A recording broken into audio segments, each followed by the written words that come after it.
Hi and welcome to this week's Why. Now this one was quite a technical question and it actually took me some research and I'm not totally sure I have the answer, which is a first. But anyway, here is this week's Why.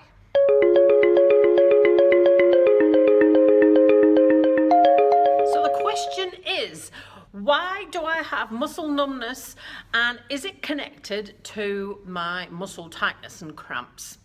So here we go. Now, there's a couple of things that I popped up when I was doing this research. The first thing that it said to me was that it was neuropathy, which is muscle numbness or tingling.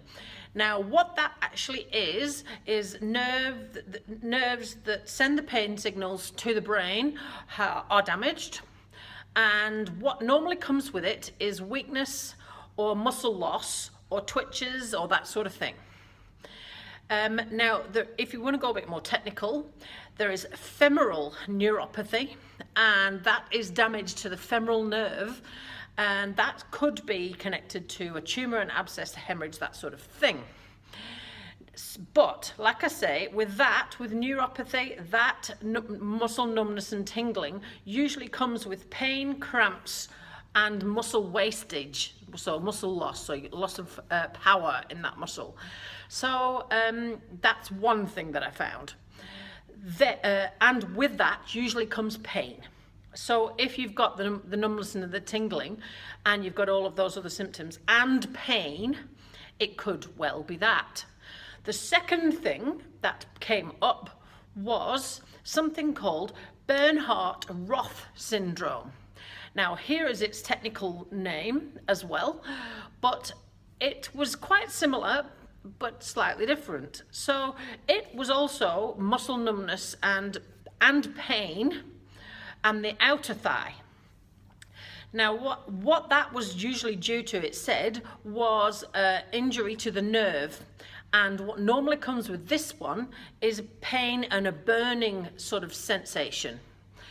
And the specific nerve that could well be damaged there is the cutaneous nerve. So both of them are mentioning nerve damage, both of them are mentioning pain. One of them says it's a burning pain, that's Bernhardt-Roth syndrome, says that it's usually a burning pain, and the other one says that it's muscle loss, twitches, cramps, that sort of thing. So that's those two. Now, what normally causes this, apparently, is obesity, trauma, constrictive clothing, diabetes, and like I said, nerve damage with some reason or another. So actually, for the person that's asked me the question, I'm really not sure I've got the answer, but that's two possibilities for if you've got numbness and tingling in any particular muscle. Like I said, I'm going to recap that. Neuropathy, which was damage to the nerves, signals to the brain, came with muscle weakness, cramps, twitching, and pain. The second one was Bernhardt-Roth syndrome, and what comes with that is muscle numbness, pain, not tingling. This time we've got burning sensations, and that one was specific to the cutaneous nerve. So, I don't think I have the answer for the person that asked me the question, but I've got two possibilities for if somebody else has got something quite similar. But that was really all that came up.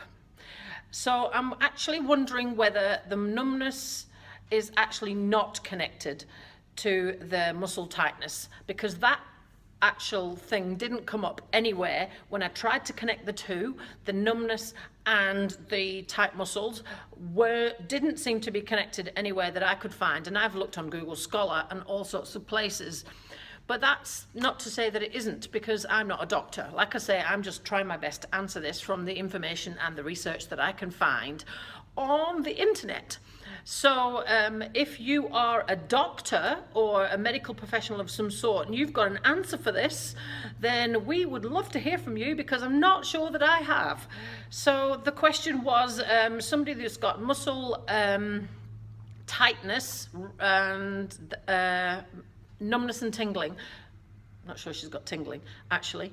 I think it's just muscle tightness and numbness. Are those two things connected? And if so, what's causing it? So please do share this if you know a doctor or a medical professional of some sort that might have the answer, because we don't. So I'm sorry I haven't been able to answer this question this week completely. I've given you a couple of suggestions, but I don't think it's really the answer. However, I tried my best, and I always give it a go with any questions that we get in through here. But like I say, I am just a personal trainer. I am not a doctor or a medical professional of any sort. So thank you for the question. I'm sorry we couldn't completely help with that. And if you have got any future questions for us, do email us on the email that's scrolling down below, and we will answer it, or try our best to answer it, in a future why. However, I wish you a lovely weekend, and we'll see you again next week.